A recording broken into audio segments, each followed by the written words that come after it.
안녕하세요. 53세 전업주부 유튜버 써니입니다. 코로나가 시작되고 1년이 지나는 동안 우리의 생활은 참 많이 변했습니다. 언젠가는 예전의 생활로 돌아갈 수 있을 거란 희망도 잠시, 시간이 흐르고 어느새 1년이 지나면서는 이제 다시는 그 시절로 돌아갈 수는 없을 거란 의견이 힘을 얻고 있죠. 마스크 없이는 동네 길도 걸을 수 없는 요즘, 코로나를 알리 없는 써니네 집 반려동물 3마리들과 요즘 스타일의 산책을 합니다. 시골이기 때문에 길을 걸어도 밭일하시는 분들만 어쩌다 한 분 보일 뿐 인적이 드문 동네이지만 그래도 차를 타고 산 밑까지 가서 사람들이 전혀 다니지 않는 곳에서 산책을 합니다. 사람에겐 산책이 아닌 등산일만큼 길도 없는 곳으로 가야 하지만 우리 개들 3마리가 신나게 뛰어놀 수 있는 곳이고 우리 가족들도 모처럼 마스크를 벗고 산의 공기를 마실 수 있는 곳이기에 요즘 산책할 때 자주 가는 장소랍니다. 코로나와 상관없이 4월이 시작되면서 꽃들이 만개하는 중입니다. 우리의 삶을 코로나 때문에 미룰 수 없는 만큼 우리는 올해의 봄에 최선을 다해야 하겠죠. 50대 주부 써니의 봄맞이가 궁금하시다면 이 영상 끝까지 봐주세요.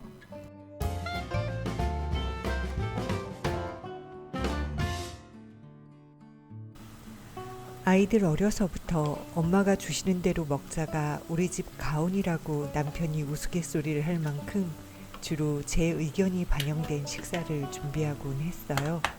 제 의견대로 식사를 준비한다고는 하지만 저는 특별하게 좋아하거나 먹고 싶은 음식이 생기는 경우가 드문 사람이거든요.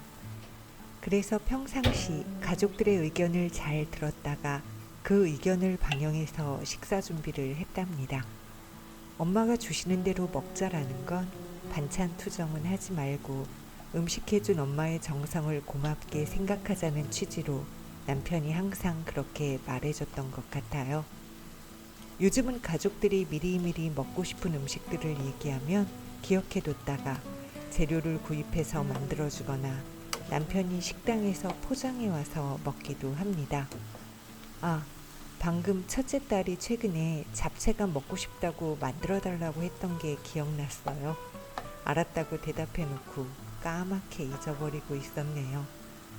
요즘은 메모를 해놓지 않으면 그런 말을 한 번도 들은 적이 없는 것처럼 잊어버리는 경우가 너무 많습니다.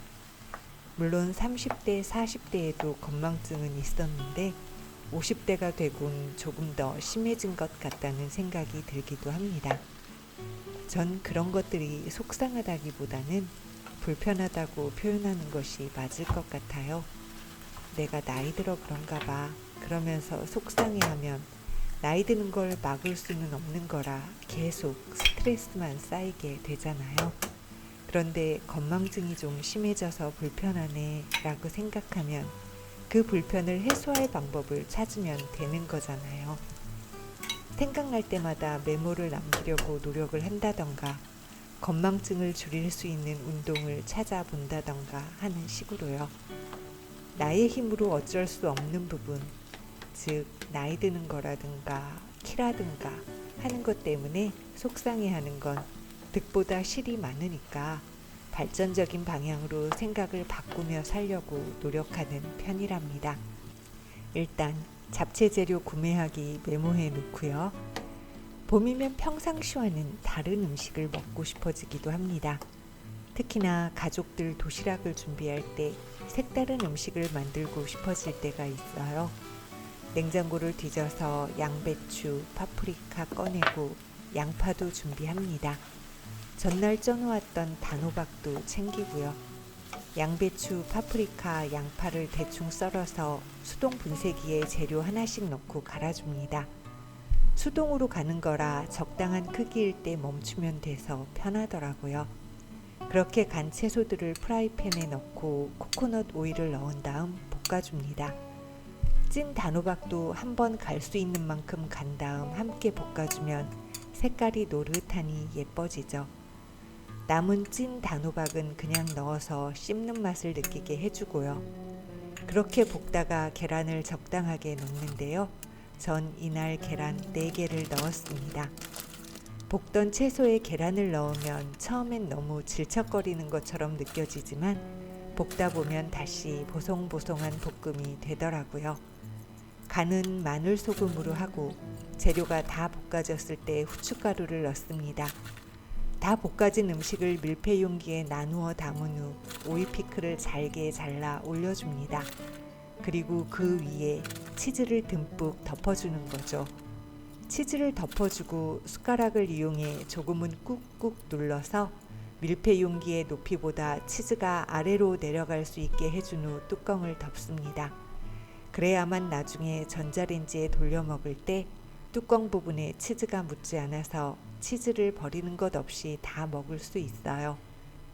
가족들로부터 진짜 맛있었다면서 신나는 모습의 이모티콘이 가득 담긴 카톡을 받게 된답니다. 봄비가 내릴 거라는 일기예보를 기억했다가 비 오기 전날 꽃씨를 심기로 했어요. 가족들은 모두 출근하고 난 뒤 작년 가을의 끄트머리쯤 채종해서 꽃씨 봉투를 만들어 담아두었던 꽃씨들을 꺼냈습니다. 보랏빛과 푸른빛의 나팔꽃씨, 분홍색 코스모스 꽃씨, 여러 색의 코스모스 꽃씨, 남편이 어딘가에서 채종해온 코스모스 꽃씨, 그리고 메리골드 꽃씨까지 모두 꺼내들고 마당으로 나갔습니다. 집 뒤편 산 쪽 경사면에도 꽃이 피면 더 예쁠 것 같아 군데군데 메리골드 씨앗을 심어주었어요. 나팔꽃씨는 나팔꽃 줄기가 감아 올라갈 수 있는 기둥이나 줄이 있는 쪽에 골고루 심어주었고요. 코스모스 꽃씨도 마당 가장자리 쪽으로 쭉 심어주었답니다. 그리고 집 밖에 길가에도 메리골드 꽃씨와 코스모스 꽃씨를 심어 주었어요. 꽃씨를 심을 때면 제가 마치 자연이라는 도화지 위에 그림 스케치를 하는 기분이 들곤 합니다. 여기엔 이 꽃이 피면 좋겠고 저기엔 저 꽃이 피면 좋겠다는 생각을 하면서 꽃씨를 심거든요. 계획한 대로 모두 예쁘게 자라주면 좋겠지만 제가 생각했던 것과는 다른 그림이 될 때가 많아요. 제가 채종하지 못한 꽃씨들이 땅에 떨어져 자연적으로 피어나는 것까지 예상하진 못하거든요. 작년엔 금계국은 채종하지 않았어요. 굳이 채종하지 않아도 봄이면 언제나 다시 피니까요. 흔한 금계국이지만 남편이 노랗게 피는 꽃들을 많이 좋아해서 항상 곁에 두는 꽃이랍니다. 채송화 꽃씨를 받지 못했는데 작년에 꽤 많은 채송화가 피었으니까 올해 알아서 피어주길 바라는 마음이랍니다. 저는 돌틈 사이, 나무 틈 사이에 핀 채송화를 보는 게 참 좋더라고요. 채송화, 나팔꽃, 분꽃, 봉숭아꽃 같은 친숙한 꽃들을 가꿀 수 있다는 게 전원생활의 큰 즐거움이라고 느낄 만큼요. 전원생활 하시는 분들께선 경험해 보셨겠지만 매년 화단의 크기가 조금씩 커지게 됩니다. 새롭게 심고 싶은 꽃들이 매년 생기는데 화단은 이미 기존의 꽃들이 자리를 잡고 있잖아요. 그래서 조금씩 화단 밖 마당에 꽃씨를 심게 되고 결국 화단의 테두리를 넓히게 되는 상황이 반복적으로 일어나는 거죠. 꽃밭에 대한 욕심에 비하면 텃밭에 대한 욕심은 크지 않은 편입니다. 실질적인 도움을 생각하면 텃밭에 훨씬 공을 들이는 것이 맞는 얘기지만 전 텃밭보다 꽃밭 가꾸기가 훨씬 재미있답니다. 텃밭 가꾸기는 쌈채소나 토마토 같은 걸 직접 따먹는 재미로만 하는 정도예요. 꽃씨를 심고 난 뒤 드디어 봄비가 내렸습니다. 이 봄비가 그치고 나면 꽃들은 더욱 활짝 피기 시작할 것이고 몇 번의 봄비가 더 내리고 나면 써니네 집 마당에도 많은 꽃들의 새순들이 올라오겠지요. 코로나로 지난 1년 우리의 생활은 많이 바뀌었습니다. 그럼에도 새로운 계절은 어김없이 우리 곁으로 다가옵니다. 봄이 반가운 것은 무언가 새롭게 다시 시작할 수 있는 용기를 주기 때문인 것 같아요. 전 요즘 신체적인 노화는 담담하게 받아들이지만 나이에 맞는 이란 생각에선 많이 탈피하려고 합니다.